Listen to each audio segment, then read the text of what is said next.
남편은 집에서 60km 떨어진 곳 빗속에 나를 버려두고 떠났다. 교훈이 필요하다는 말을 남긴 채였다. 나는 아무런 말도 하지 않았다. 그저 그가 차를 몰고 사라지는 것을 지켜볼 뿐이었다. 잠시 후 검은색 SUV 한 대가 멈춰섰다. 차분하고 준비된 모습의 경호원이자 내 친오빠인 그가 내렸다. 나는 차에 올라타며 미소를 지었다. 그의 잔인함은 끝났다. 이것이 그의 마지막 실수가 될 것이었다. 박민준의 제네시스가 텅 빈 고속도로 휴게소로 들어서는 순간 나는 휴대폰의 녹음 버튼을 누르고 다시 주머니에 집어넣었다. 아직 비가 내리지는 않았지만 곧 쏟아질 듯한 냄새가 났다. 내려. 그는 시동도 끄지 않은 채 말했다. 서연아, 넌 교훈이 좀 필요해. 집까지 걸어가다 보면 정신 좀 차리겠지. 60km. 그는 완벽하게 계산했다. 택시를 부르기엔 너무 멀고 대중교통은 닿지 않는 외딴 곳이었다. 그가 모르는 사실이 있었다. 나는 8개월 동안 모든 것을 기록해왔고 내 오빠 민호는 이미 버려진 주유소 뒤편에 주차하고 내 신호를 기다리고 있었다. 내가 몸을 돌리자 가죽 시트가 삐걱거렸다. 민준의 턱은 만족감으로 가득 찬.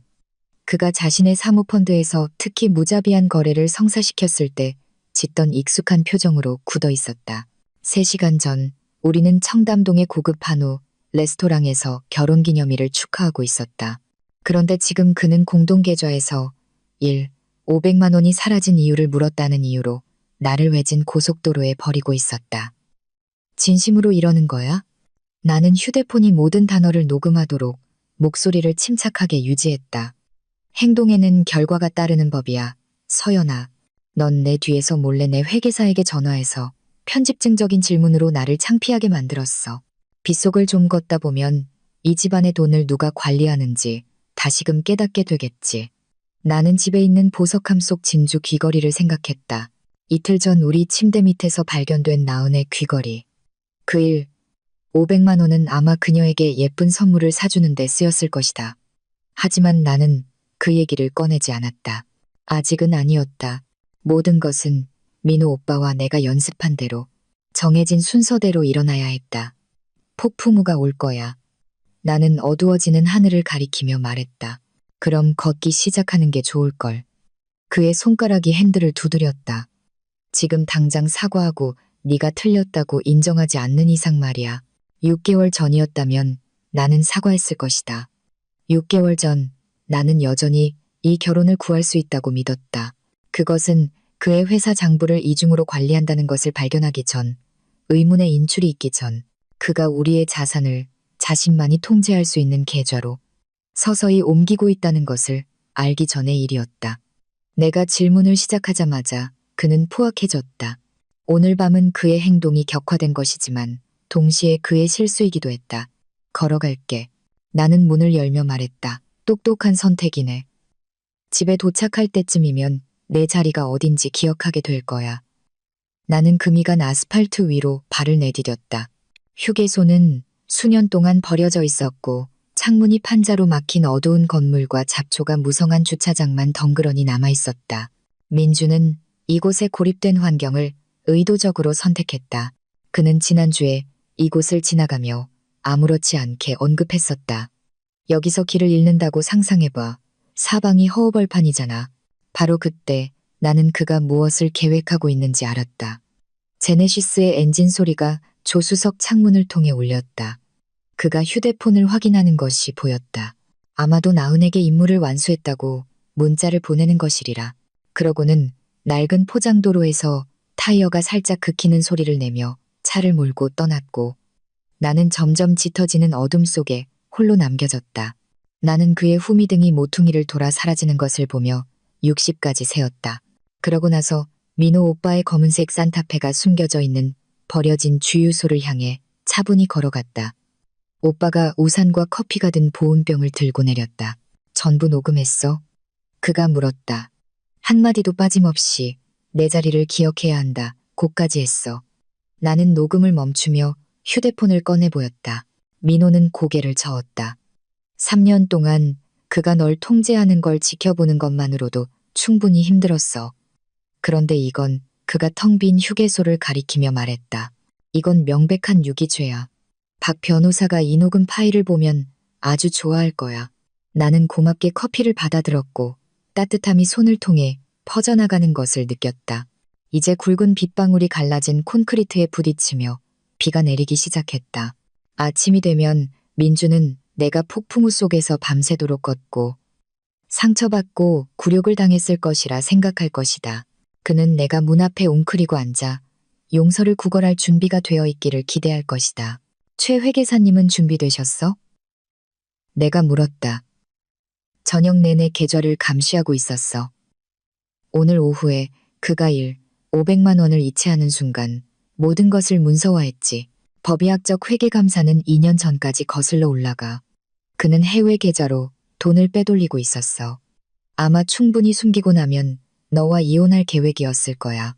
그리고 박 변호사님이 내일 아침 9시에 긴급 서류를 접수할 거야. 유기, 경제적 학대, 사기. 오늘 밤 녹음 파일과 우리가 모은 다른 모든 증거들로 그는 무엇에 당했는지도 모를 거라고 하셨어. 우리는 하늘이 뚫린 듯 비가 쏟아지기 시작할 때 민호의 차에 올라탔다. 비가 앞 유리를 세차게 두드렸다.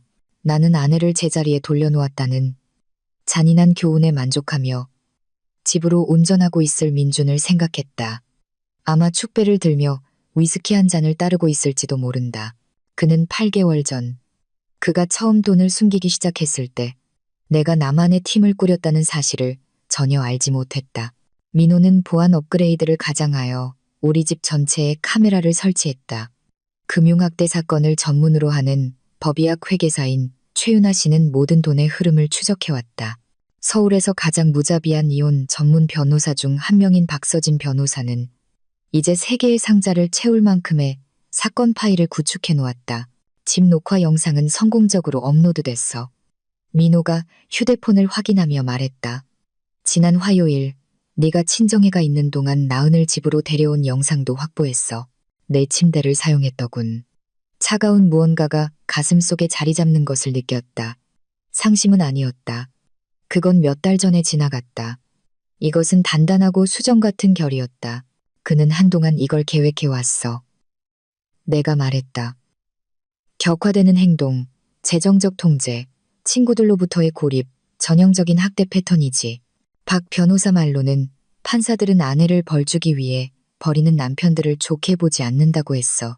민호는 민준과 마주칠 가능성을 피하기 위해 뒷길을 이용하며 폭풍 속을 조심스럽게 운전했다. 우리는 몇 주 전에 이 경로를 계획하고 연습 주행까지 마쳤다. 모든 세부 사항이 중요했다. 호텔 방은 내 결혼 전성으로 예약되었고 민호가 2달에 걸쳐 조금씩 인출한 현금으로 지불되었다. 내가 필요할 옷들과 모든 문서 사본이 이미 그곳에 있었다. 오늘 밤 네가 나타나지 않으면 그가 널 찾으러 올 거라는 거 알지? 민호가 말했다. 그러라고 해. 호텔 보안 카메라에는 내가 혼자 흠뻑 젖고 정신적 충격을 받은 채로 체크인하는 모습이 찍힐 거야.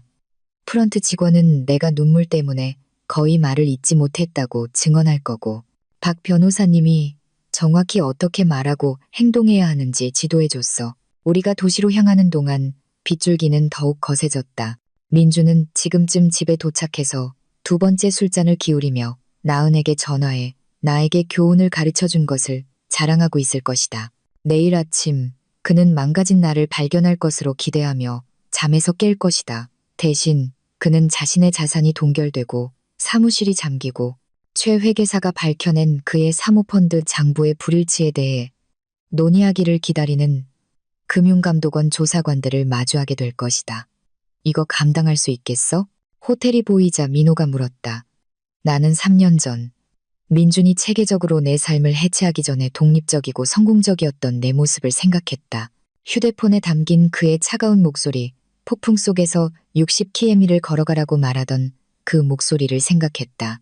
나은의 귀걸이와 텅 빈 은행 계좌, 그리고 그가 사무실에 숨겨둔 나를 무일푼으로 만들었을 혼전 계약서를 생각했다. 8개월 동안 준비됐었어. 내가 말했다. 그는 방금 내가 필요했던 마지막 증거 조각을 줬을 뿐이야. 민호가 호텔 옆 입구에 차를 세웠다. 나는 아무것도 없이 탈출한 것처럼 보이도록 준비한 작은 가방을 들고 빗속으로 나섰다. 이제 정신적 충격을 받고 버려지고 두려움에 떠는 아내의 역할을 할 시간이었다. 내일 민주는 누가 정말로 교훈이 필요했는지 배우게 될 것이다. 밖의 어둠과 달리 호텔 로비는 눈부시게 밝았다. 내가 프런트 데스크로 다가갈 때 머리카락에서 떨어진 물방울이 대리석 바닥에 떨어졌다. 내 손은 설득력 있을 만큼만 떨리고 있었다. 친절한 눈을 가진 젊은 여직원은 즉시 수건 더미를 향해 손을 뻗었다. 어머나, 괜찮으세요? 그녀는 카운터를 돌아 나와 내 어깨에 수건을 둘러주었다. 남편이요. 나는 목소리가 갈라지게 내뱉었다. 휴게소에 저를 버리고 갔어요. 폭풍우 속에서요. 한참을 걷다가 겨우 도움을 받았어요. 그녀의 얼굴은 걱정에서 경악으로 바뀌었다. 완벽했다. 박 변호사가 지시한 대로 모든 말은 호텔의 사건 보고서에 기록될 것이다. 직원은 나를 의자로 안내하고 체크인을 처리하는 동안 따뜻한 차를 가져다 주었다. 나는 결혼 전 이름인 이서연을 말하고 민준이 전혀 모르는 6개월 전에 개설한 비상용 신용카드로 결제했다. 412호실은 작지만 깨끗했고 비에 흐릿해진 도시의 불빛이 내려다 보였다. 나는 문을 잠그고 체인을 걸고 마침내 숨을 돌렸다. 그리고 민호가 준 두 번째 휴대폰을 꺼내 차 안에서의 녹음을 재생했다. 민준의 차갑고 절제된 목소리가 방을 가득 채웠다. 네가 아주 똑똑한 줄 알지? 내 뒤에서 회계사한테 전화하고 네가 답을 이해나 할 것처럼 우리 재정에 대해 질문이나 하고 말이야. 나의 목소리는 신중하게 통제되어 있었다. 우리 돈이잖아요. 민준 씨, 어디로 가는지 알 권리가 있어요. 우리 돈이라. 그의 웃음소리는 날카로웠다. 내가 벌고 내가 관리해. 넌 비싼 식료품이랑 그가 짜는 자선 오찬에나 돈을 쓰지. 서연아, 지난주에 유기농 채소에 10만 원 썼더라. 10만 원. 나는 그 장보기를 기억했다. 그가 고객들을 위해 열어야 한다고 주장했던 저녁 파티를 위한 재료들이었다. 그가 눈 하나 깜짝하지 않고 와인에 100만 원을 썼던 바로 그 저녁이었다. 녹음은 계속되었다. 넌 모리슨 씨 파티에서 유럽 시장에 대해 내 의견에 반박하면서 동료들 앞에서 나를 망신줬어. 그런 의견은 대체 어디서 얻은 거야? 아침 방송에서라도 봤나? 나 서울대에서 MBA 했어요. 민준 씨. 당신 만나기 전에 5년 동안 금융서비스업에서 일했고요. 내가 그 별 볼 일 없는 경력에서 널 구해주기 전 말이지. 넌 삼류회사에서 작전주나 분석하고 있었잖아. 내가 너 혼자서는 절대 이룰 수 없었을 삶을 준 거야. 나는 눈을 감고 핸더슨 투자에서 일하던 내 모습을 떠올렸다. 나는 작전주를 분석하지 않았다. 300억 원 규모의 포트폴리오를 관리하고 있었다. 하지만 민주는 역사를 너무나 여러 번 다시 썼고 때로는 나조차도 진실을 잊어버리곤 했다. 휴대폰이 진동했다. 민호 오빠에게서 온 문자였다. 최 회계사가 뭘 찾았어. 스위스의 계좌 3개 추가 발견. 18개월 전부터 돈을 옮기고 있었대. 18개월, 나는 상황이 변하기 시작했던 때를 되짚어 보았다. 세금 목적이라며 갑자기 별도의 계좌에 관심을 보였던 것. 아무 설명 없이 나타난 재무설계사. 그냥 일상적인 서류니까 나만 믿어라며 읽어보지도 않고 서명하라고 했던 문서들. 또 다른 문자가 왔다. 이번에는 박 변호사에게서였다. 김은정 부장판사님께서 내일 오후 2시 긴급 심리에 동의하셨습니다. 녹음 파일 가져오세요. 김은정 판사는 민준 같은 남자들을 꿰뚫어보는 것으로 평판이 나 있었다. 그녀는 지난 한 해 동안 세건의 세간의 이목을 끄는 금융학대 사건을 주재했으며 모두 아내들에게 유리한 결과로 이어졌다. 박 변호사는 특별히 그녀의 담당 순서를 기다렸다. 나는 어제 이곳에 숨겨두었던 비상 가방의 마른 옷으로 갈아입고 작은 책상에 앉아 글을 쓰기 시작했다. 박 변호사가 법정에서 다듬어줄 진술서가 아니라 민준이 만들어내려 했던 사람, 아래에 있는 진짜 내 모습을 상기시키기 위한 나 자신을 위한 메모였다. 나는 민준이 출장이 우리 결혼 생활에 무리를 줄 것이라고 말해서 거절했던 승진에 대해 썼다. 만약 내 개인 자산이 여전히 있었다면 3배로 불려주었을 투자 기회에 대해 썼다. 민준이 그녀가 우리의 행복을 질투한다고 나를 설득해서 끝나버린 대학 동창과의 우정에 대해 썼다. 전화가 울렸다. 민준의 벨소리였다. 나는 음성사서함으로 넘어가게 놔둔 다음 2번째 휴대폰으로 녹음하면서 스피커폰으로 메시지를 재생했다. 서연아, 이건 말도 안 돼. 3시간이나 지났어. 교훈은 충분히 얻었겠지. 알았어. 다시 전화하면 데리러 갈게. 일을 이보다 더 악화시키지 마. 10분 후 또 다른 전화가 왔다. 이번에는 그의 목소리가 더 딱딱했다. 휴대폰 있는 거 알아?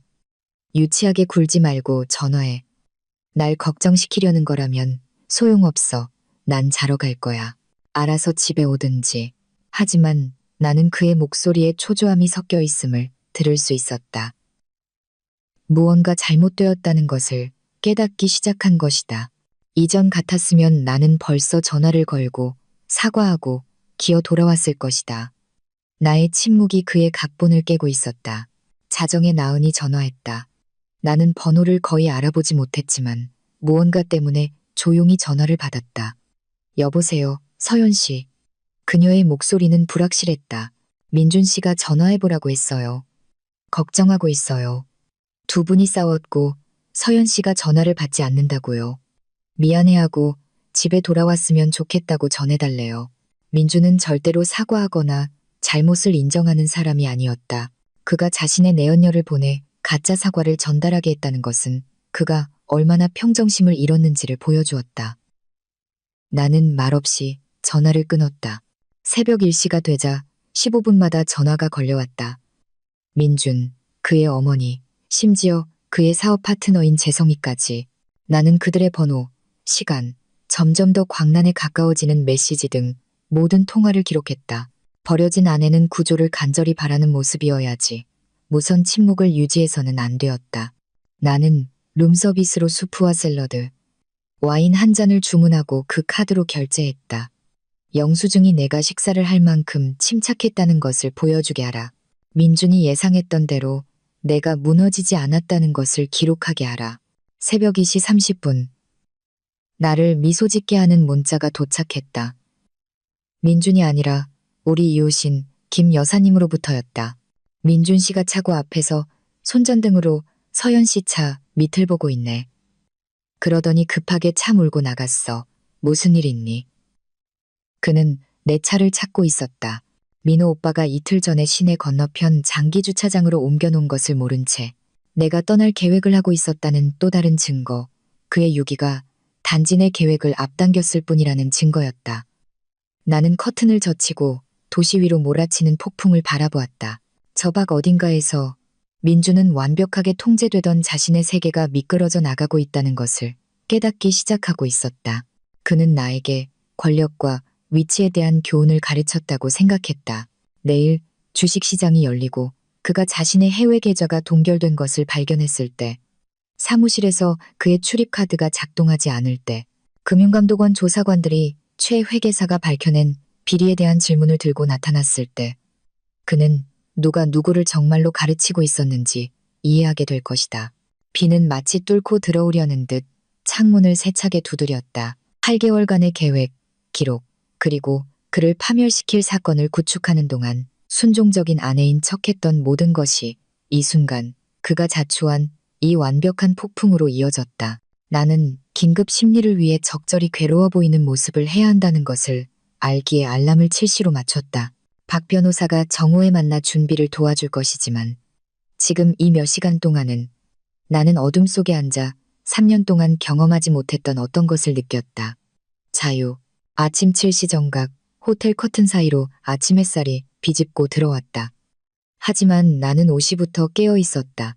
노트북을 열고 우리 공동 계좌를 확인하며 작은 책상에 앉아 있었다. 잔액은 내가 예상했던 그대로였다. 민주는 이미 새벽 6시 47분에 0만 원을 추가로 빼냈다. 그는 당황해서 내가 손 쓰기 전에 자산을 숨기려 하고 있었다. 너무 늦었다. 최 회계사가 이미 모든 것을 기록해 두었다. 정오가 되자 내 호텔 스위트룸은 지휘 본부로 변했다. 최 회계사가 가장 먼저 도착했다. 그녀는 인쇄된 서류로 가득 찬 여행 가방 2개를 끌고 들어왔고 밤새 일하느라 평소 완벽했던 화장이 살짝 번져 있었. 그녀는 식탁 위에 은행 명세서, 송금 기록, 위조된 세금 서류 등 모든 것을 체계적으로 펼쳐놓았. 각 서류 뭉치에는 색깔별 탭이 붙어 있었다. 스위스 계좌는 오늘 아침 90으로 동결됐어요. 그녀가 노트북에서 스프레드 시트를 불러오며 말했다. 민준 씨가 새벽에 접속을 시도했어요. 3번 실패했고요. 아마 지금쯤 사무실을 파괴하고 있을 겁니다. 다음으로 박 변호사가 들어왔다. 그녀는 귀에 휴대폰을 바짝 대고 내가 절반밖에 이해하지 못하는 빠른 법률 용어로 말하고 있었다. 통화를 끝낸 그녀는 냉엄한 만족의 표정으로 나를 돌아보았다. 김 판사님께서 우리 심리를 일시로 앞당기셨어요. 즉시 이 문제를 처리하고 싶어 하십니다. 그리고 민준 씨가 리처드 홍을 고용했어요. 그 상어요? 감시장비 상자를 들고 들어오던 민호 오빠가 물었다. 작년에 그 제약회사 임원을 무죄로 만든 바로 그 사람이요. 홍 변호사는 싸지 않은데 민준이 그를 고용하기 위해 상당한 자산을 청산했음이 틀림없어요. 나는 일말의 불안감을 느꼈지만 박 변호사가 내 어깨에 단호한 손을 얹었다. 홍 변호사는 유능하지만 비디오 증거와 금융기록 앞에서는 어쩔 수 없어요. 게다가 그는 아무런 준비 없이 이 사건에 뛰어드는 겁니다. 우리는 8개월 동안 준비했어요. 민호는 자신의 노트북을 텔레비전에 연결하고 우리 집에 감시 영상을 재생했다. 하이라이트를 모아봤어. 이걸 하이라이트라고 부를 수 있다면 말이지. 서연아, 미리 경고하는데 보기 쉽지 않을 거야. 첫 번째 영상은 3주 전 새벽 2시 민준이 서재에 있는 모습이었다. 나는 위층에서 잠들어 있었고 그가 내 불안증에 좋다며 권하기 시작한 수면제에 취해 있었다. 화면 속 민준은 금고에서 서류들을 조심스럽게 촬영한 다음 정확히 원래 있던 대로 다시 넣어두었다. 그 서류들은 우리의 공동투자 포트폴리오, 어머니의 위임장 서류, 그리고 할머니가 나에게 남겨주신 호숫가 집의 등기부였다. 그는 이중 파일을 만들고 있었어요. 최 회계사가 설명했다. 미묘한 변경을 가한 위조 서류를 만들어서요. 만약 이걸 잡아내지 못했다면 그는 서서히 원본을 교체했을 겁니다. 다음 영상은 더 끔찍했다. 2달 전 그가 고객과 저녁 식사를 한다고 말했을 때 민준과 나은이 우리 거실에 있었다. 그녀는 내 신혼여행 때 입었던 실크 가운을 입고 있었다. 그들은 그의 휴대폰을 보며 무언가에 대해 웃고 있었다. 볼륨 좀 높여줘. 속이 울렁거렸지만 나는 말했다. 민준의 목소리가 방을 가득 채웠다. 내가 학회가 필수라고 했을 때 진짜 믿더라니까. 내가 잘 길들여놨지. 몇 달만 더 있으면 전부 옮길 수 있을 거야. 그럼 이 위선적인 연극도 끝낼 수 있고. 나은의 웃음소리는 유리 위를 긁는 손톱 소리 같았다. 혼전 계약서에 정말 그녀가 아무것도 못 받는다고 되어 있어? 혼전 계약서는 상관없어. 어차피 싸우지도 못할 거야. 서연이는 그럴 배짱이 없어. 무슨 일이 일어나고 있는지 깨달을 때쯤이면 우린 코스타리카에 있을 거고 그녀는 너무 망가져서 아무것도 할 수 없을 거야. 민호가 비디오를 멈췄다. 방은 에어컨 소리 외에는 조용했다. 나는 일어나 창가로 가서 아래 도시를 내려다보았다. 저 밖 어딘가에서 민주는 아마 자신의 사무실에서 컴퓨터 접속이 왜 차단되었는지, 비서가 왜 은행에 연락이 닿지 않는지, 왜 모든 것이 무너지고 있는지 알아내려 애쓰고 있을 것이다. 더 있어. 민호가 조용히 말했다. 볼래? 나는 고개를 끄덕였다. 다음 영상은 민준이 우리 집 차고에서 차들 사이를 서성이며 통화하는 모습이었다. 타임스탬프는 지난 화요일 내가 독서 모임에 갔을 때를 가리켰다. 서연이가 완벽하게 해줬어. 그가 말하고 있었다. 내가 우리 대화를 녹음하고 있다는 걸 전혀 몰라. 서연이 어머니 재산에 대한 모든 세부사항, 그들이 숨기고 있는 알츠하이머 진단, 아버지로부터 받은 신탁기금까지 거의 20억 원 가치인데 서연이는 존재조차 몰라. 다리에 힘이 풀렸다. 내 여동생 서연이 내가 수년간 도박 중독에서 보호해주고 부모님 앞에서 수없이 감싸주었던 바로 그 동생.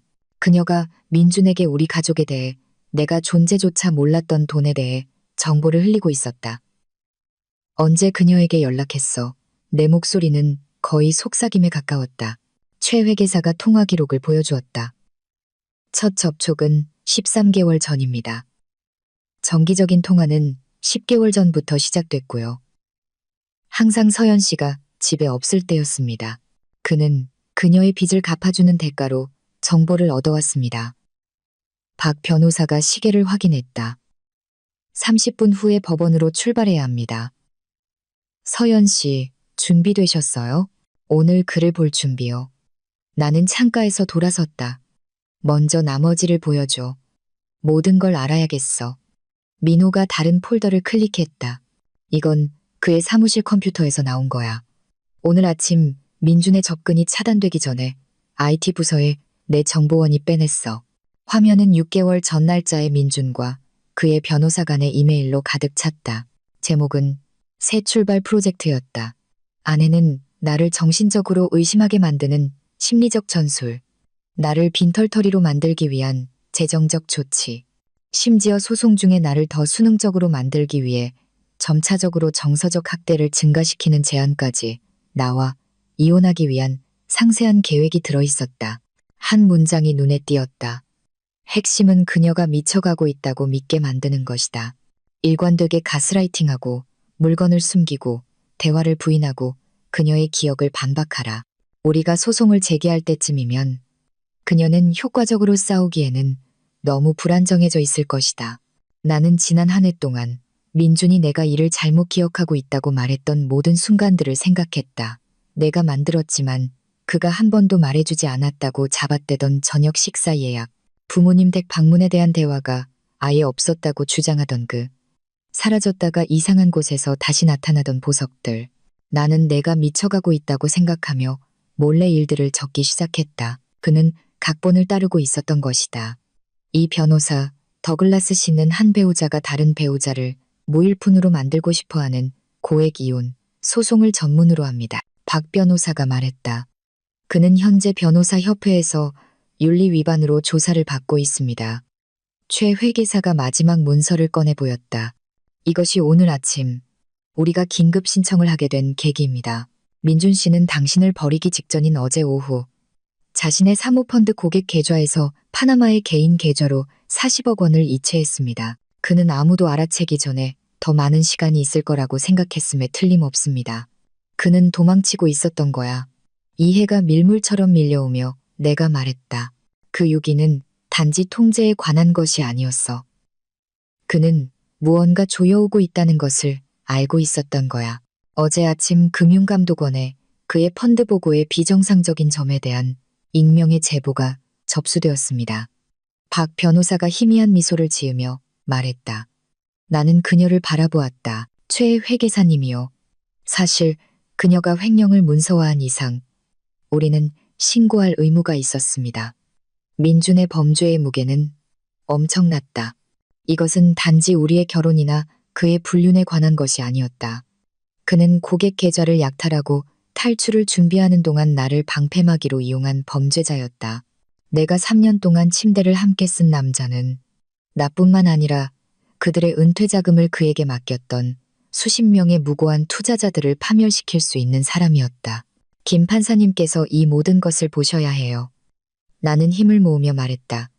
모든 문서, 모든 녹음, 모든 증거 조각을요. 박 변호사가 미소 지었다. 그녀가 금융학대 사건에서 한 번도 패소하지 않은 이유를 상기시켜주는 그런 미소였다. 판사님은 모든 것을 보게 될 겁니다. 그리고 나서 박민주는 모든 것을 잃는 것이 어떤 기분인지 배우게 될 겁니다. 법원 복도는 위압감을 주기 위해 설계된 대리석과 마호가니로 이루어져 있었다. 나는 가장 날카로운 정장을 입고 그곳을 걸었다. 민주는 내가 이 순간을 위해 지난달에 특별히 샀기 때문에 한 번도 본 적 없는 네이비색 정장이었다. 박 변호사가 서류 가방을 손에 들고 내 옆에서 걸었고 민호 오빠가 다른 쪽을 지켰다. 우리는 정확히 12시 55분에 삽입업정에 들어섰다. 민주는 이미 그곳에 있었다. 그의 옆에는 수백만 원짜리 머리 스타일로도 눈가의 스트레스 라인을 감출 수 없는 리처드 홍 변호사가 앉아 있었다. 민주는 어쩐지 더 작아 보였다. 그의 평소 당당한 모습은 구겨진 옷과 눈 밑의 그늘로 인해 줄어들어 있었다. 그는 분명히 사무실에서 잠을 잤을 것이다. 그가 나를 보자 그의 표정은 피로에서 순수한 분노로 바뀌었다. 모두 일어서 주십시오. 법원 경위가 알렸다. 김은정 부장판사가 검은 법복을 입고 들어서자 이미 긴장된 분위기에 무게감이 더해졌다. 그녀는 자리에 앉아 즉시 코끝에 걸친 안경 너머로 앞에 놓인 서류들을 검토하기 시작했다. 이서연 씨가 신청한 부부 공동 재산 및 배우자 유기에 관한 긴급 가처분 심리를 시작하겠습니다. 그녀의 목소리는 모든 종류의 결혼 재앙을 보아온 사람의 권위를 담고 있었다. 홍 변호사님, 오늘 아침에 막 선임되신 것으로 알고 있습니다. 네, 재판장님. 사건을 제대로 검토하기 위해 기일 연기를 요청합니다.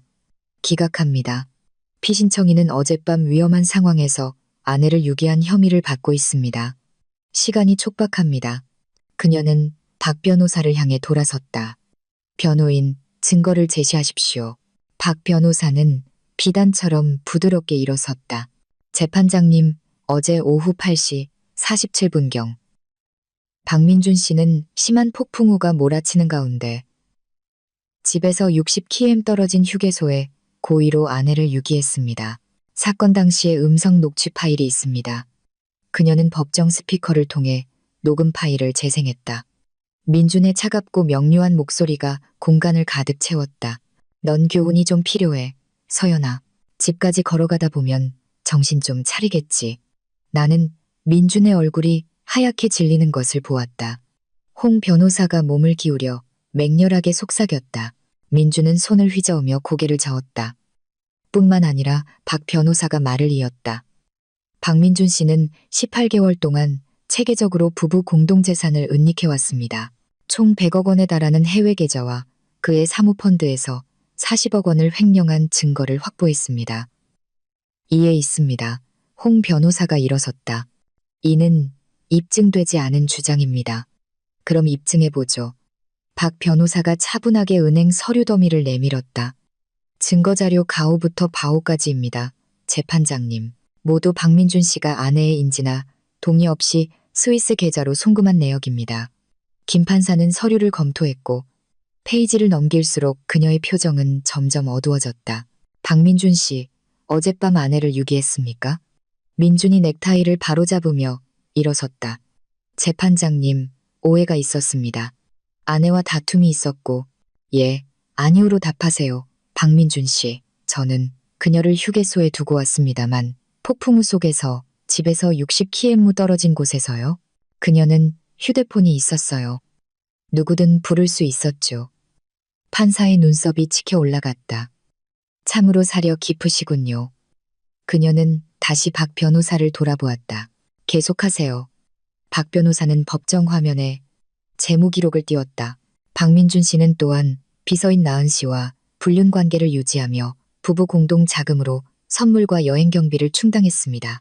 여기에는 보험사에 도난 신고된 일, 500만 원 상당의 진주 목걸이가 포함되어 있으며 실제로는 나은 씨에게 선물한 것입니다. 내 휴대폰이 진동했다. 민호 오빠에게서 온 문자였다. 그가 왔어. 법정 문이 열리고 금융감독원에 김 팀장이 2명의 검찰 수사관과 함께 들어왔다. 민준의 고개가 획 돌아갔고 나는 처음으로 그의 눈에서 진짜 공포를 보았다. 재판장님, 김 팀장이 판사에게 말했다. 방해해서 죄송합니다. 저희는 박민준 씨에 대한 전신 금융 사기 및 횡령 혐의로 체포영장을 발부받았습니다. 홍 변호사가 벌떡 일어섰다. 재판장님, 이건 매우 이례적인 일입니다. 고객 계좌에서 40억 원을 훔치는 것도 그렇죠. 김 판사가 퉁명스럽게 대답했다. 그녀는 수사관들을 보았다. 여러분, 이 심리가 끝날 때까지 기다려 주십시오. 박민준 씨는 어디 가지 못합니다. 민준은 의자에 주저앉았다. 피고인석 테이블 위에 놓인 그의 휴대폰은 계속해서 걸려오는 전화로 불이 들어왔다. 그의 어머니, 사업 파트너 재성, 그리고 반복적으로 나은의 이름이 번쩍이는 것을 볼 수 있었다. 제출된 증거에 비추어 김 판사가 말을 이었다. 긴급 가처분 신청을 인용합니다. 모든 부부 공동자산은 조사가 끝날 때까지 동결됩니다. 이서연 씨에게는 부부 공동주택의 배타적 사용권과 월 0만 원의 임시 부양료가 지급됩니다. 박민준 씨는 아내에게서 150m 이내 접근 금지를 명령받습니다. 월 0만 원이요. 민준이 홍 변호사의 만류에도 불구하고 벌떡 일어나며 폭발했다. 말도 안 돼요. 그녀는 박민준 씨, 당신은 수십억 원의 자산을 숨긴 후 폭풍우 속에서 아내를 버렸습니다. 지금 당신을 법정 모독죄로 구금하지 않는 것만으로도 관대한 처사입니다. 앉으세요. 민준이 의자에 다시 주저앉았을 때 내 전화가 울렸다. 화면에 서연의 이름이 나타났다. 나는 전화를 거절했지만 그녀는 즉시 다시 그리고 또다시 전화를 걸었다. 박 변호사가 몸을 기울였다. 그것도 기록해두세요. 나는 통화 기록을 스크린샷하며 고개를 끄덕였다. 지난 1시간 동안 서연에게서 17통, 어젯밤부터 민준에게서 43통, 그의 어머니에게서 22통의 전화가 와 있었다. 심지어 내가 모르는 번호로부터도 몇 통의 전화가 있었다. 아마 연방조사를 듣게 된 민준의 동료나 고객들일 것이다. 김 팀장은 판사가 명령을 최종 확정하는 동안 우리 테이블로 다가왔다. 이서연 씨, 저희 조사에 협조가 필요합니다. 변호사님께서 추가 증거를 가지고 계신다고 들었습니다. 나는 고개를 끄덕였다. 8개월 치해 기록, 재무 기록, 녹음 파일, 이메일, 모든 것이 있습니다. 좋습니다. 남편분은 모든 혐의에 대해 유죄가 인정되면 15년에서 20년형을 받을 수 있습니다. 민준이 그 말을 들었는지 갑자기 다시 일어나 나를 가리켰다. 네가 이랬어. 날 함정에 빠뜨렸어. 이 모든 게 덫이었어. 김 판사의 의사봉이 세게 내려쳐졌다. 박민준 씨, 자제하지 않으면 법정 모독죄를 추가할 겁니다. 그녀는 이걸 계획했어요. 민준은 완전히 평정심을 잃고 계속했다. 녹음, 서류들. 내가 그녀를 거기에 두고 올 거라는 걸 알고 있었어. 그럼 그녀를 버린 것을 인정하는 겁니까? 판사가 물었다. 홍 변호사가 물리적으로 민준을 다시 끌어내렸지만 이미 엎질러진 물이었다. 민준은 방금 공개법정에서 검찰 수사관들 앞에서 고의로 나를 유기했다고 자백했다. 우리가 떠날 준비를 할 때 나은이 법정 문을 박차고 들어왔다. 그녀의 명품 드레스는 구겨져 있었고 정성 들여 손질한 머리는 헝클어져 있었다. 그녀는 미친 듯이 주위를 둘러보다가 마침내 민준에게 시선이 닿았다. 당신 이혼했다고 했잖아. 그녀가 법정 건너편에서 소리쳤다. 서류는 이미 접수됐다고 했잖아. 그녀가 미쳤고 거짓말을 하고 있다고 했잖아. 판사가 한숨을 쉬었다. 아가씨, 제 법정에서 나가주십시오. 하지만 나은은 끝나지 않았다. 그녀는 휴대폰을 꺼내 공중에 흔들었다. 나한테 문자랑 녹음 파일 다 있어. 나랑 결혼할 거라고 약속했잖아. 그 돈은 자기 거라고 했잖아. 김 팀장의 눈이 빛났다. 그는 조심스럽게 나은에게 다가갔다. 아가씨, 저희가 꼭 좀 얘기를 나눠보고 싶습니다. 민준의 파멸은 완벽했다. 그의 내연녀는 이제 증인이 될 것이었다.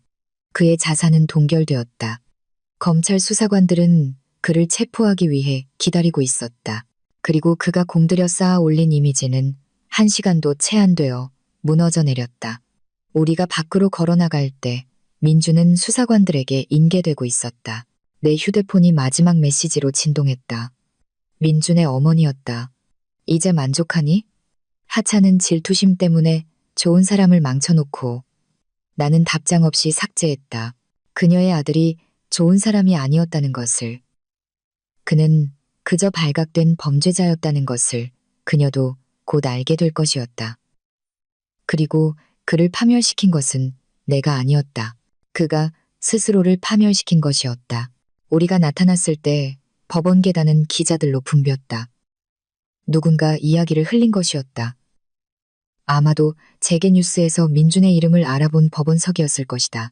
박 변호사가 군중 속에서 나를 안내하는 동안 마이크가 우리를 향해 쇄도했고 그녀의 손은 내 팔꿈치를 단단히 잡고 있었다. 이서연 씨, 남편이 수십억을 횡령했다는 게 사실입니까? 서연 씨, 이걸 얼마나 오래 계획하셨나요? 추가 고소를 진행할 예정이신가요? 박 변호사가 앞으로 나서며 혼란을 뚫고 목소리를 냈다. 제 의뢰인은 현재 어떠한 진술도 하지 않을 것입니다. 검찰 수사가 진행 중입니다. 우리는 민호 오빠의 차로 밀고 나아갔고 길 건너편에 저녁 뉴스밴이 자리를 잡는 것을 언뜻 보았다. 오늘 밤이 되면 민준의 얼굴은 모든 지역 채널에 나올 것이다. 여의도 사모펀드의 황금소년이 횡령과 사기 혐의로 체포되다. 그의 어머니는 속이 타들어가고 있을 것이다. 호텔로 돌아온 나는 소파에 쓰러졌고 박 변호사는 우리 둘에게 물을 따라주었다. 법원을 떠난 이후로 내 휴대폰은 멈추지 않고 울렸다. 나는 충격이나 비난의 다양한 맛이 담긴 메시지들을 훑어보았다. 헤어 디자이너로부터 온 문자. 방금 뉴스 봤어. 잘했어. 자기야. 민준의 골프 친구 상훈으로부터. 이거 다 오해 맞지? 민준이가 그들이 말하는 짓을 할 리가 없어. 3명의 다른 이웃으로부터 그 사람한테 뭔가 이상한 점이 있다는 건 항상 알고 있었어요. 라는 변형된 내용들. 가장 흥미로운 메시지는 민준의 사업 파트너인 제임스 모리슨에게서 왔다. 서연 씨, 우리 얘기 좀 해야 합니다. 당신이 알아야 할 펀드에 대한 것들이 있습니다. 검찰 서류에는 없던 것들이요. 박 변호사가 내 어깨 너머로 그것을 읽었다. 만남을 잡으세요. 모든 걸 녹음하고요. 오후 4시 지역 뉴스가 속보를 내보냈다. 화면 하단에 헤드라인이 흘러갔다. 유명 사모펀드 매니저, 배우자 유기 사건 이후 횡령 혐의로 체포. 그들은 이미 민준의 머그샷을 입수했다. 그는 초췌해 보였고 평소 완벽하게 손질된 머리는 헝클어져 있었으며 그의 명품 정장은 표준 수감복으로 바뀌어 있었다. 기자는 이제 내 집이 된 우리 집 밖에서 서서 숨가쁘게 스캔들을 상세히 설명했다. 수사에 정통한 소식통에 따르면 박민준 씨는 어젯밤 심한 폭풍우 속에서 아내를 유기하여 집에서 60km이 떨어진 곳에 고립시킨 혐의를 받고 있습니다. 오늘 아침 검찰 수사관들은 미찰 씨를 고객 계좌에서 40억 원을 횡령한 혐의로 체포했습니다. 그의 아내 이서연 씨와는 연락이 닿지 않고 있습니다. 전화가 울렸다. 또 서연이었다. 이번에는 받았다. 언니, 제발 설명해야 해. 엄마 유언장이랑 아빠가 만들어주신 신탁기금, 엄마병에 대해서 그 사람한테 말했지. 침묵. 그리고 조용한 목소리. 그는 돕고 싶다고 했어. 언니가 너무 스트레스 받아서 그 정보를 감당할 수 없을 거라고 자기가 언니를 보호하고 싶다고 했어. 그는 내 도박 빚을 갚아줬어. 난 그가 무슨 짓을 꾸미는지 몰랐어. 그가 언니를 사랑하는 줄 알았어. 그는 너무 걱정하고 너무 다정해 보였어. 언니가 연약해서 지도가 필요하다고 했어. 나는 지난 한 해 동안 서연이 겉보기에는 무해한 질문을 하며 전화했던 모든 순간을 생각했다. 엄마는 어떠셔? 최근에 엄마 변호사랑 얘기해봤어? 아빠가 강원도에 사둔 땅 기억나? 각각의 대화는 민준을 위한 정보 수집이었다. 그가 널 이용한 거야. 내가 말했다. 나를 이용했던 것처럼. 언니, 정말 미안해. 뉴스를 보고 그가 무슨 짓을 했는지 깨달았을 때 하루 종일 속이 안 좋았어. 우리 만날 수 있을까? 제발. 박 변호사는 고개를 저었지만 서연의 목소리에 담긴 무언가가 나를 멈추게 했다. 그녀는 단지 결과에 대해 걱정하는 것이 아니라 진심으로 망가진 것처럼 들렸다. 내일 중립적인 장소에서 혼자와 전화를 끊은 후 민호는 노트북으로 소셜미디어를 열었다. 이거 봐야 해. 민준의 회사 페이스북 페이지는 폭발하고 있었다. 고객들은 돈을 돌려달라는 요구를 게시하고 있었고 전 직원들은 자신들이 목격했던 의심스러운 활동에 대한 이야기를 공유하고 있었다. 한 여성은 이렇게 썼다. 작년에 자금 유용에 대해 의문을 제기했다가 해고당했어요. 이제야 이유를 알겠네요.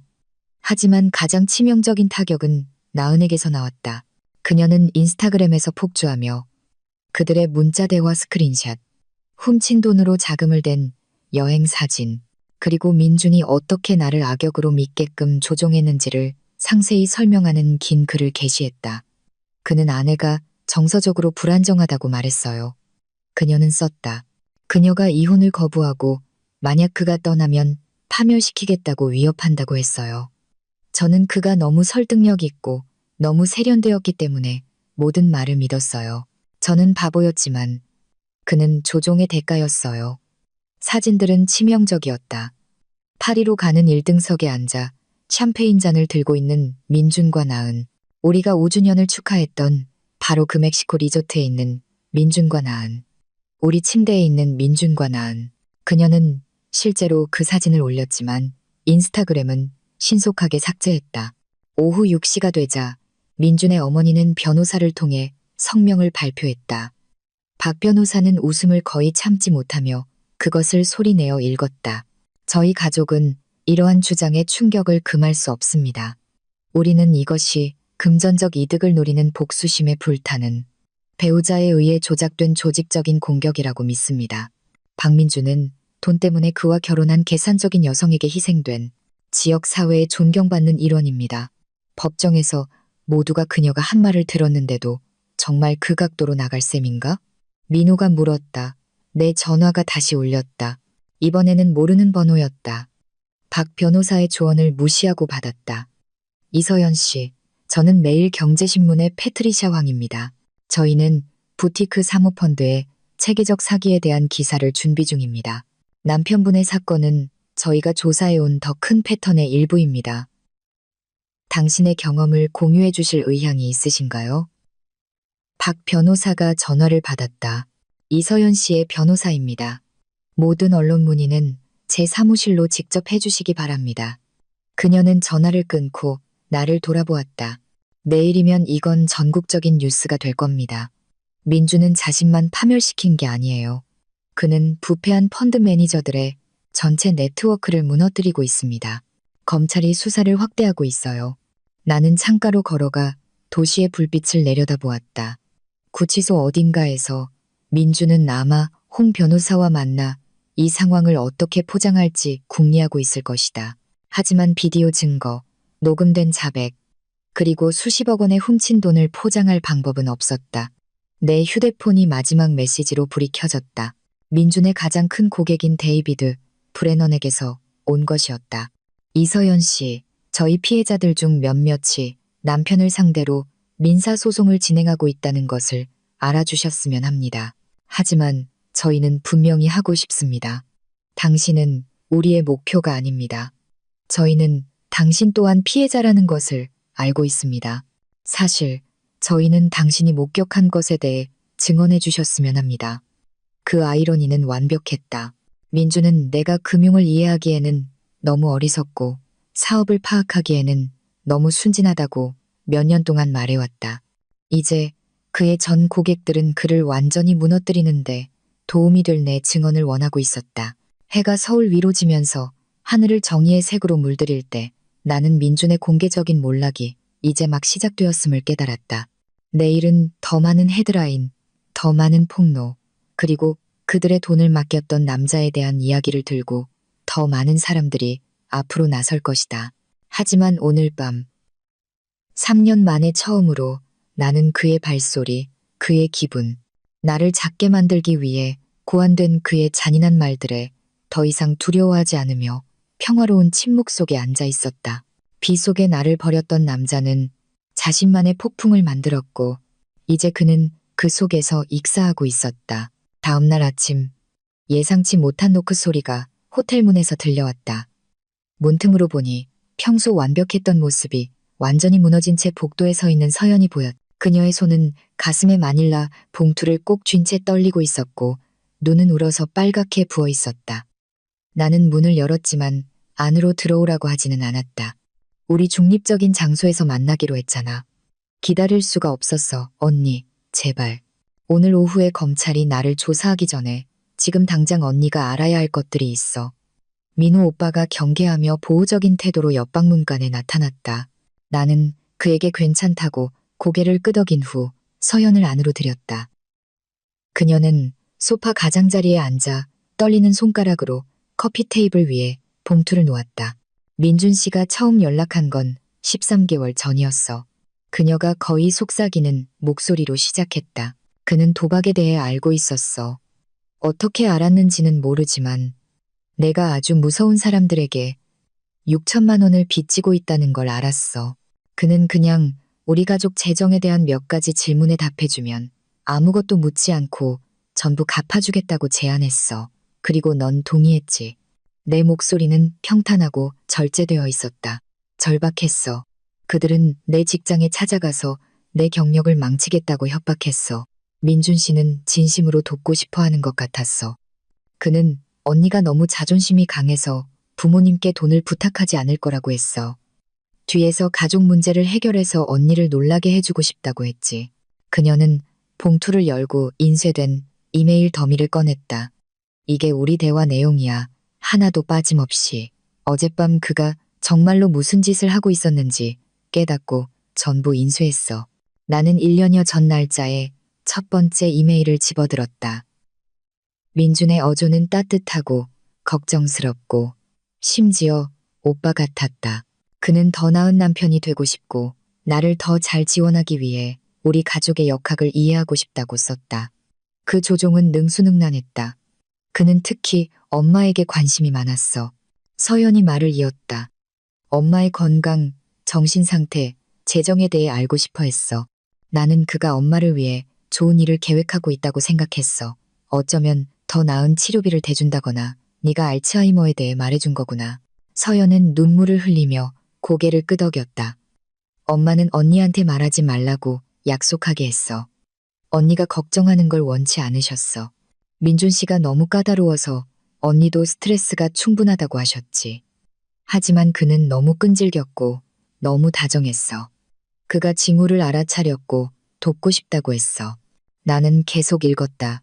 이메일은 시간이 지남에 따라 민준의 질문이 더 구체적으로 변하는 것을 보여주었다.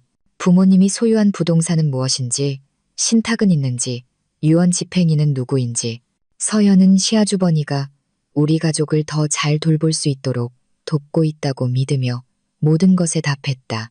지난달에 그는 나에게 엄마가 서류에 서명하게 해달라고 부탁했어. 서연이 말했다. 보험 관련 서류라고. 엄마의 상태가 악화될 경우 자산을 보호해 줄 거라고 했어. 내가 실제로 그걸 엄마에게 가져갔어. 언니. 다행히 그날 엄마의 변호사님이 거기에 계셔서 그게 재산 이전 서류라는 걸 알아보셨어.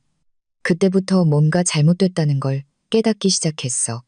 내 휴대폰이 진동했다. 데이비드 브레넌의 전화였다. 나는 민호 오빠도 들을 수 있도록 스피커폰으로 받았다. 이서연 씨, 귀찮게 해드려 죄송하지만 긴급한 일입니다. 밤새도록 우리 고객 파일을 검토했습니다. 민주는 일반 펀드에서만 훔친 것이 아니었습니다. 그는 특히 노인 고객, 특히 미망인들을 표적으로 삼았습니다. 표적으로 삼았다는 게 무슨 말씀이세요? 예를 들어 엘레노어 하틀리 부인입니다. 그녀의 남편은 2년 전에 사망했고 민준이 개인적으로 그녀의 포트폴리오를 관리하라는 구체적인 지시와 함께 모든 것을 그녀에게 남겼습니다. 6개월 안에 민준은 그녀를 설득하여 위임장 서류에 서명하게 했습니다. 그녀는 그에게 거래 권한을 준다고 생각했습니다. 그는 그것을 이용해 그녀의 계좌를 비웠습니다. 속이 메스꺼웠다. 엘레노어 하틀리는 78세였다. 나는 그녀를 여러 회사 행사에서 만났다. 손주들 얘기를 항상 하던 상냥한 여성이었다. 그가 그녀에게서 얼마를 가져갔나요? 10억 원입니다. 하지만 최악은 이겁니다. 그는 그녀가 기억력 문제를 겪고 있다고 설득했습니다. 그녀가 승인한 인출에 대한 대화를 잊고 있다고 말입니다. 그는 노부인이 치매에 걸렸다고 믿게끔 가스라이팅했습니다. 민호는 이미 박 변호사를 위해 모든 것을 기록하며 메모하고 있었다. 이것은 사건의 전체 범위를 바꾸었다. 민주는 단순한 화이트 칼라 범죄자가 아니었다. 그는 취약한 사람들을 특별히 사냥하는 포식자였다. 녹음 파일이 있습니다. 데이비드가 말을 이었다. 2년 전 불일치를 발견했을 때부터 파트너십 회의를 비밀리에 녹음하기 시작했습니다. 당국에 신고할 사건을 준비하고 있었지만 두려웠습니다. 민주는 사방에 연줄이 있었거든요. 하지만 이제 그가 이미 구금되었으니 제가 가진 모든 것을 제공하고 싶습니다. 데이비드가 전화를 끊은 후 서연은 봉투에서 한 장의 문서를 더 꺼냈다. 아빠 재산에 대해 또 다른 게 있어. 우리 아버지는 5년 전에 돌아가셨고 서연과 나 사이에 나뉜 소박한 상속 재산을 남기셨다고 생각했. 하지만 그녀가 건네준 서류는 다른 것을 보여주었다. 그가 돌아가시기 1년 전에 설정된 내 이름 단독의 신탁 계좌였다. 아빠는 그때도 내 도박에 대해 알고 계셨어. 서연이 조용히 말했다. 아빠는 날 사랑했지만 돈에 관해서는 날 믿지 않으셨어. 그래서 엄마를 수탁인으로 해서 이걸 널 위해 설정해 두셨어. 약 20억 원 가치야. 민주는 나를 통해 이것에 대해 알게 됐고 몇 달 동안 접근하려고 애썼어. 나는 문서를 뚫어지게 쳐다보았다. 20억 원. 아버지가 서연의 중독과 무심코 내 남편의 탐욕으로부터 그것을 보호하기 위해 숨겨두셨던 돈. 그 계좌는 강원도의 한 작은 개인은행에 있었고 서연의 정보 없이는 민준이 알 수 없었을 곳이었다. 엄마 보러 가야 해. 서연이 말했다. 오늘 엄마가 널 위해 무언가를 간직하고 계셔. 나한테도 말해주지 않으셨던 거야. 적절한 때를 기다리고 있다고 하셨어. 1시간 후 우리는 요양원의 어머니 방에 앉아 있었다. 그녀는 점점 드물어지는 맑은 정신의 날 중 하나를 보내고 있었다. 그녀의 눈은 내 손을 잡고 있을 때 밝고 초점이 맞춰져 있었다. 나는 그를 처음 만났을 때부터 그가 어떤 사람인지 알았어. 그녀의 목소리는 몇 달 만에 가장 힘이 있었다. 그가 우리 집을 보는 방식, 마치 자산을 목록화하는 것처럼 모든 것을 평가하는 방식. 그가 대화를 돈 쪽으로 유도하는 방식. 내 아버지도 그걸 보셨지. 그녀는 침대 옆 서랍에 손을 뻗어 작은 열쇠를 꺼냈다. 안전금고. 명동의 제1은행. 내 아버지가 돌아가시기 일주일 전에 거기에 물건들을 넣어두셨어. 서류들, 증거. 무슨 증거요, 엄마? 민준이 작년에 내 서명을 위조하려고 했어. 대출 서류, 재산 이전 서류. 은행 지점장이 내 아버지 친구였어. 그분이 나한테 전화해서 모든 것의 사본을 보내주셨지. 전부 그 금고 안에 있어. 나는 그 무게를 느끼며 열쇠를 받았다. 아버지는 무덤 너머에서도 나를 보호하고 계셨다. 그리고 어머니는 쇠퇴하는 기억력에도 불구하고 그 보호를 지키고서 계셨다. 더 있어. 엄마가 내 손을 더 꽉 잡으며 말했다. 어제 검찰이 여기 왔었어. 민준의 체포 때문이 아니라 더 큰 일 때문에. 그들은 3년 동안 진행되어 온 수사에서 그의 이름이 나왔다고 했어. 5개주에 걸쳐 놓인 고객들을 체계적으로 사취해온 펀드 매니저들의 네트워크. 방은 갑자기 공기가 희박해진 것 같았다. 민준이 빗속에서 나를 버린 것은 단지 통제나 잔인함 때문이 아니었다.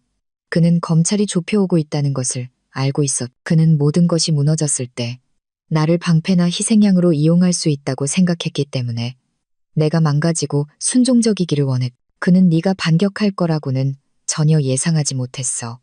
어머니가 작은 미소를 지으며 말했다. 그와 같은 남자들은 절대 그러지 못해. 그들은 친절을 약점으로 생각해. 그들이 그렇지 않다는 것을 알게 되면 항상 놀라지. 우리가 떠날 준비를 할 때 어머니는 내 손을 한 번 더 꽉 쥐었다. 네 아버지가 널 자랑스러워하실 거야.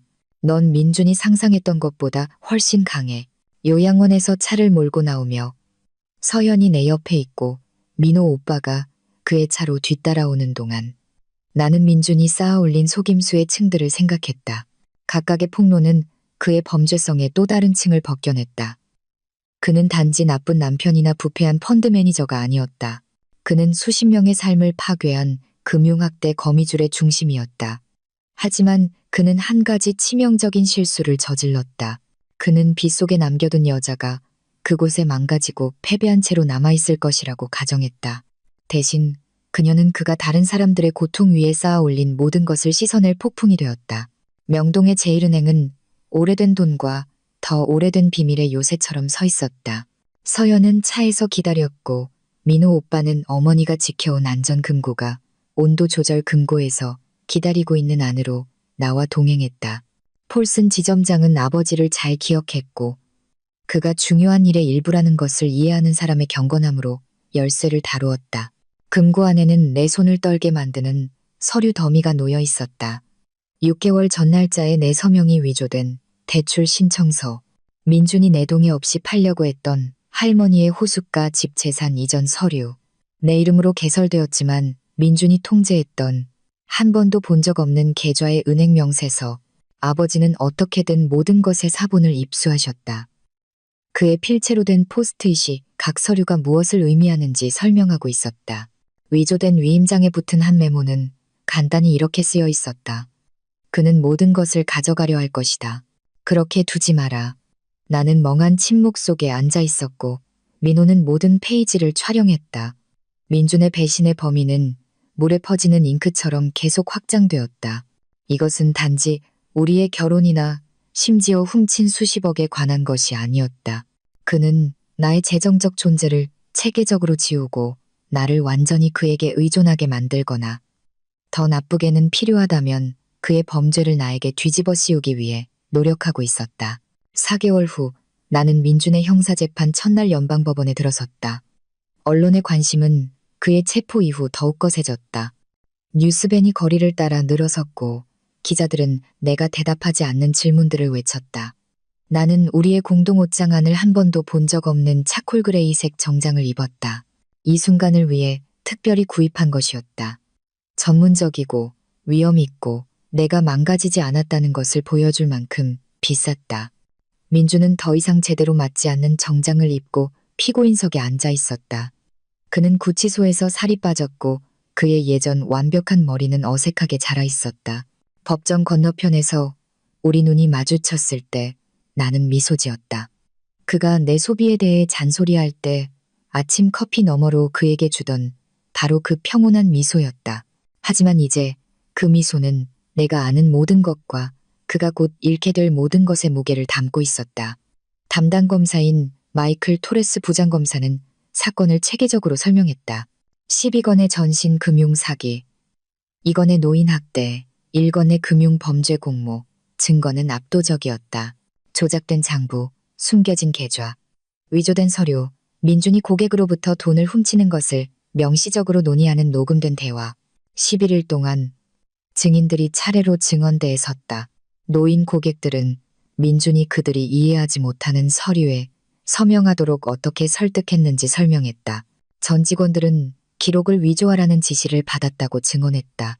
법의학 회계사는 배심원들에게 민준이 만든 해외 계좌와 유령 회사의 미로를 안내했다. 12일째 법정문이 열리고 나은이 들어섰다. 그녀는 할머니의 진주를 착용했던 세련된 젊은 여성과는 전혀 다른 모습이었다. 그녀의 명품 옷은 보수적인 드레스로 정교한 헤어스타일은 간단한 번으로 바뀌어 있었다. 그녀는 증언의 대가로 면책을 받았고 민준을 완전히 무너뜨릴 참이었다. 나은 씨, 검사가 시작했다. 피고인과 얼마 동안 연인 관계였습니까? 18개월입니다. 나은은 안정적이지만 조용한 목소리로 대답했다. 그 기간 동안 박민준 씨가 당신과 그의 사업 관행에 대해 논의한 적이 있습니까? 네, 자주요. 그는 아무도 모르게 돈을 옮기는 방법을 설명하는 것을 재미있어 했어요. 그는 그것을 다른 모든 사람들이 체커를 두는 동안 자신은 3차원 체스를 둔다고 불렀죠. 그녀는 휴대폰에서 녹음 파일을 재생했다. 민준이 노인 고객을 표적으로 삼는 것, 나에게서 돈을 숨기는 것, 충분히 모으면 코스타리카로 사라질 계획에 대해 자랑하는 대화 내용이었다. 한 녹음에서 그의 목소리는 명료하고 치명적이었다.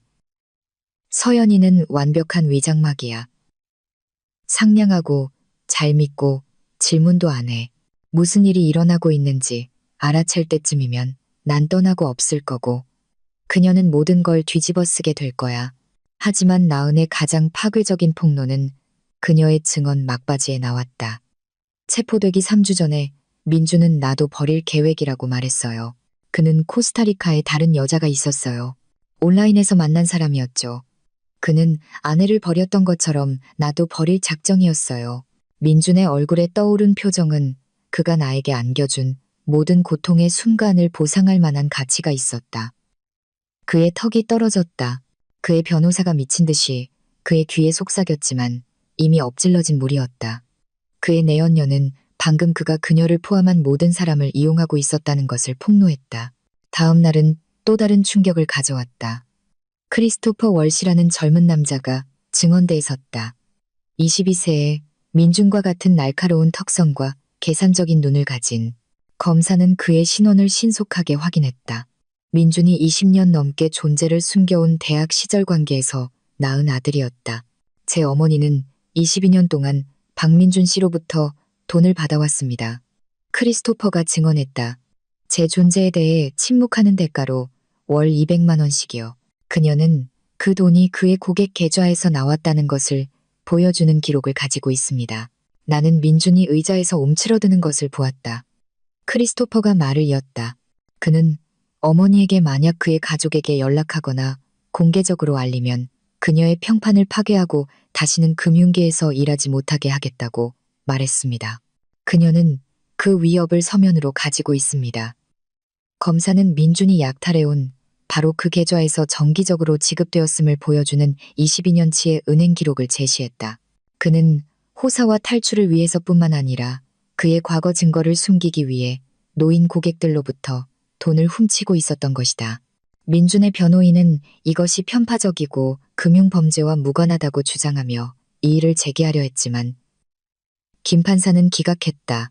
이는 피고인의 성인 생활 전체에 걸친 기만과 금융범죄의 패턴을 확립합니다. 증언 마지막 날 민준은 스스로 증언대에서는 치명적인 결정을 내렸다. 변호인의 눈에 띄는 반대에도 불구하고 그는 일어서서 증인석으로 걸어갔다. 여전히 말로 이 상황을 빠져나갈 수 있다고 믿고 있었다. 2시간 동안 그는 자신이 피해자인 이야기를 꾸며내려 했었다. 그는 내가 불륜을 알고 있었고 승인했다고 주장했다.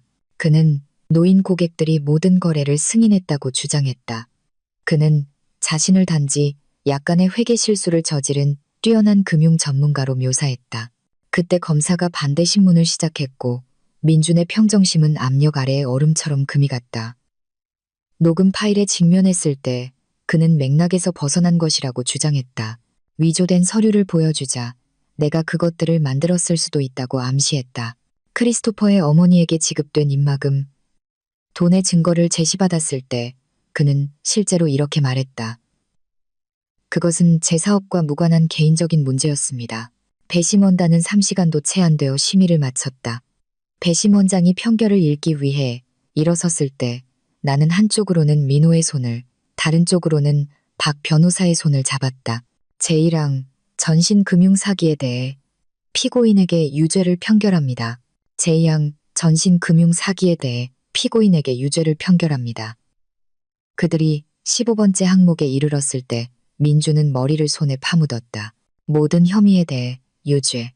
집에서 60km 떨어진 빗속에 나를 버렸던 남자는 진짜 버림받는 것이 어떤 기분인지 곧 배우게 될 것이었다. 2주 후 우리는 선고를 위해 돌아왔다. 몇 달 전 우리의 긴급 심리를 주재했던 바로 그 여성인 김 판사는 위장되지 않은 경멸의 눈빛으로 민준을 내려다보았다. 박민준 씨, 당신은 사회에서 가장 취약한 구성원들을 표적으로 삼았습니다. 당신은 고객, 동료, 그리고 가족의 신뢰를 배신했습니다. 당신은 압도적인 범죄 증거에 직면했을 때조차도 어떠한 뉘우침도 보이지 않았고 어떠한 책임도 지지 않았습니다. 이 법정은 당신에게 조기 석방 가능성 없이 8년의 징역형을 선고합니다. 8년. 민준은 8년 동안 감옥에서 보내게 될 것이다. 교도관들이 그를 데려가려 준비할 때 그는 마지막으로 나를 돌아보았다. 이게 끝이 아니야. 그가 입모양으로 말했다. 나는 일어서서 법정 마이크가 모든 단어를 포착할 것을 알면서 명확하게 말했다. 당신 말이 맞아. 민사소송은 다음 달부터 시작돼. 교도관들이 족쇄를 찬 민준을 데리고 나갔고 나는 봄의 첫날처럼 느껴지는 9월의 오후 속으로 법원을 걸어 나왔다. 민사소송은 실제로 민준의 피해자 17명이 배상을 요구하며 다음 달부터 시작될 것이었지만 그것은 이제 박 변호사의 전쟁터였다. 나에게는 더 중요한 일이 있었다. 내부 고발자 포상금은 민준의 선고 후 6주 만에 나왔다. 훔친 자금의 회수로 이어진 정보를 제공한 대가로 15억 원이었다. 법원이 나에게 판결한 자산과 아버지가 지켜주신 신탁 기금과 합쳐져 나는 갑자기 민준이 야기한 고통으로 의미 있는 일을 할 수 있는 자원을 갖게 되었다. 민호 오빠가 먼저 건물을 찾았다. 이전에는 법률 사무소로 사용되었던 서울의 위티어 동네에 있는 개조된 빅토리아풍 건물이었다. 3층, 8개의 사무실, 그룹 세션을 열기에 충분히 큰 회의실, 그리고 가장 중요한 것은 여러 개의 출구. 위험한 상황에서 탈출하는 여성들에게 필요한 것이었다. 목요일에 임대 계약서에 서명했다. 월요일에 피닉스 재단은 그 집을 얻었다. 제대로 된 보안 시스템이 필요해. 민호가 태블릿으로 메모하며 텅 빈 방들을 걸으며 말했다. 모든 사무실의 비상 버튼, 보안 출입구, 감시가 아닌 사람들을 보호하는 감시 카메라, 최 회계사가 파일 시스템과 암호화 소프트웨어가 담긴 상자들을 들고 도착했다. 벌써 3명의 법의학 회계사들이 자원봉사를 하고 싶다고 연락해 왔어요. 금융계에 우리가 하는 일에 대한 소문이 퍼지고 있어요. 박 변호사는 우리의 법률 구조 프로그램을 설립하는 것을 돕기 위해 자신의 사무실에서 휴직했다. 이 구조를 어떻게 만들지 신중해야 해요. 그녀가 회의 테이블에 법인 설립 서류를 펼치며 말했다. 우리는 위험한 상황, 화난 배우자, 잠재적인 법적 보복을 다루게 될 거예요. 모든 것이 완벽해야 해요. 한 달 안에 우리는 첫 번째 의뢰인을 맞았다. 남편이 그들의 저축을 숨기고 그녀가 떠나려 하면 이민 서비스에 신고하겠다고 위협했던 교사 마리아였다. 그녀는 시민권자였음에도 불구하고 말이다. 최 회계사가 돈을 찾았다. 박 변호사가 서류를 접수했다. 민호가 안전한 교통편을 마련했다. 나는 마리아가 우는 동안 그녀와 함께 앉아 민준이 나를 버렸던 그 밤 호텔방에서 흘렸던 내 자신의 눈물을 기억했다.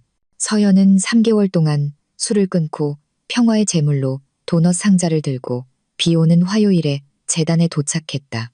돕고 싶어. 그녀가 간단히 말했다. 조종당하는 게 어떤 기분인지, 사랑하는 사람들을 배신할 만큼 절박해지는 게 어떤 기분인지 알아. 어쩌면 다른 사람들이 너무 늦기 전에 그 징후를 볼 수 있도록 도울 수 있을지도 몰라. 우리는 그녀를 전화 응대와 서류 정리 같은 자원봉사자로 시작했다. 하지만 서연은 위기에 처해 전화하는 여성들과 이야기하는데 재능이 있었다.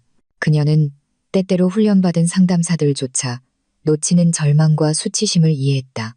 6개월 안에 그녀는 우리의 지원 그룹을 운영하며 민준이 정보를 모으기 위해 그녀의 중독을 어떻게 이용했는지에 대한 자신의 이야기를 공유하고 다른 사람들이 이용당하고 있을 때를 인식하도록 도왔다. 어머니는 맑은 정신의 날 중 하루에 방문하셨다. 민호 오빠가 그녀가 한때 잘 알았던 도시를 조심스럽게 운전해 모셨다. 그녀는 내 사무실에 앉아 벽에 걸린 액자 사진들을 보았다. 성공 사례를 공유하도록 허락한 여성들, 새로운 아파트 앞에서, 졸업식에서 안전하게 지켜낼 수 있었던 아이들과 함께 환하게 웃는 얼굴들이었다. 내 아버지가 정말 자랑스러워 하실 거야. 그녀가 새아이와 함께 탈출하여 이제 간호학교에 다니고 있는 여성의 사진을 만지며 말했다. 그는 항상 잔인함에 대한 최고의 복수는 다른 사람들에게 친절을 베푸는 것이라고 말씀하셨지. 그녀는 지갑에서 봉투를 꺼냈다. 이게 집으로 왔어. 네가 봐야 할 것 같아서. 안에는 교도소 소식지의 신문 스크랩이 있었다. 민주는 수감자 투자 클럽의 회계 담당으로 선출되었다. 감옥 안에서조차 그는 금융 천재로서의 이미지를 유지하려 애쓰고 있었다. 나는 그 부조리함에 거의 웃음이 나올 뻔했다. 놀라운 자원봉사자는 재판 후 7개월 만에 나타났다. 나은이 우리 접수처에 서 있었다. 할머니의 진주를 착용했던 여성과는 전혀 다른 모습이었다. 그녀는 머리를 짧게 자르고 명품 옷 대신 간단한 바지와 버튼다운 셔츠를 입었으며 내가 전에 본 적 없는 겸손함으로 자신을 대했다. 상담 치료를 받고 있어요. 그녀가 내 사무실에서 내 맞은편에 앉아 말했다. 민준 같은 사람과 어떻게 엮이게 됐는지, 왜 위험 신호를 무시했는지, 왜 당신을 해치는데 참여했는지에 대해요. 제가 한 일을 되돌릴 수는 없다는 걸 알지만 어쩌면 다른 젊은 여성들이 제 실수를 저지르지 않도록 막을 수는 있을 거예요. 그녀는 대학에서 강연을 시작하며 동반을 대가로 경력 발전을 약속하는 권력 있는 나이든 남성들에 대해 경영학과 학생들에게 경고했다. 그녀는 자신의 선택에 대해 잔인할 정도로 정직했고 책임감을 느끼면서도 그러한 선택을 당시에는 합리적으로 보이게 만들었던 점진적인 조종에 대해서도 설명했다. 그는 나를 특별하게 느끼게 했어요. 어느 날 저녁 그녀가 대학원생 그룹에게 말했다.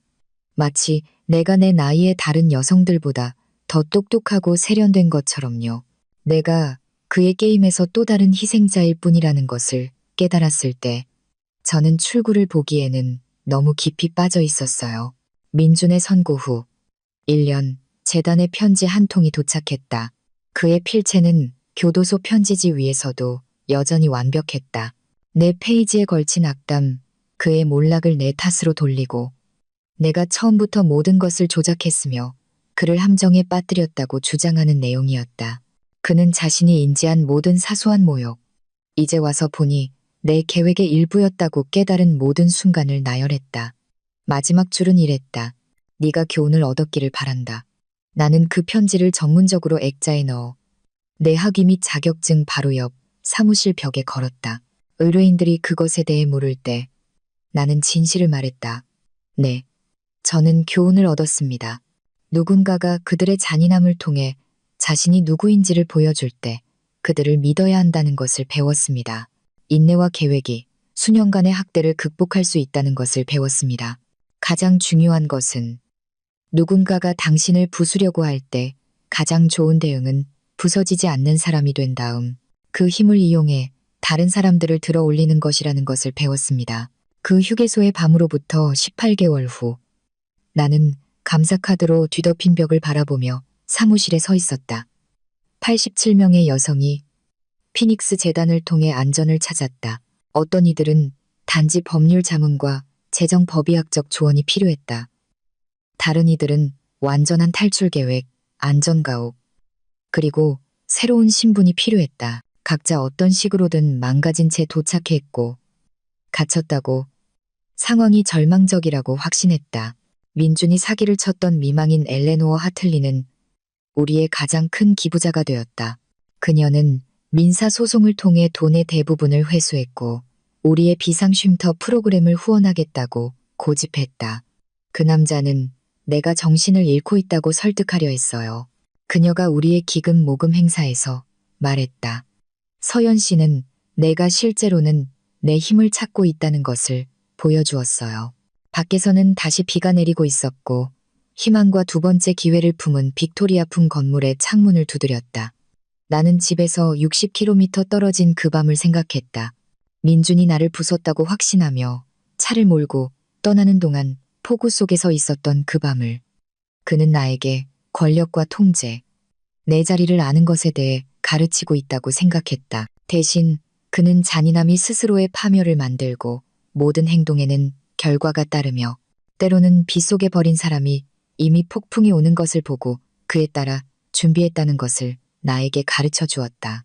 피닉스 재단을 통해 그의 계산된 잔인한 행동은 그가 결코 구원받을 자격이 없다고 믿었던 여성들을 구하는 촉매제가 되었다. 민준이 결코 예상하지 못했던 궁극적인 교훈은 순종이나 존경 또는 자신의 자리를 아는 것에 대한 것이 아니었다. 그것은 변화에 관한 것이었다. 그는 나를 폭풍 속에서 무력하게 만들려 했다. 대신 나는 안식처가 되었다.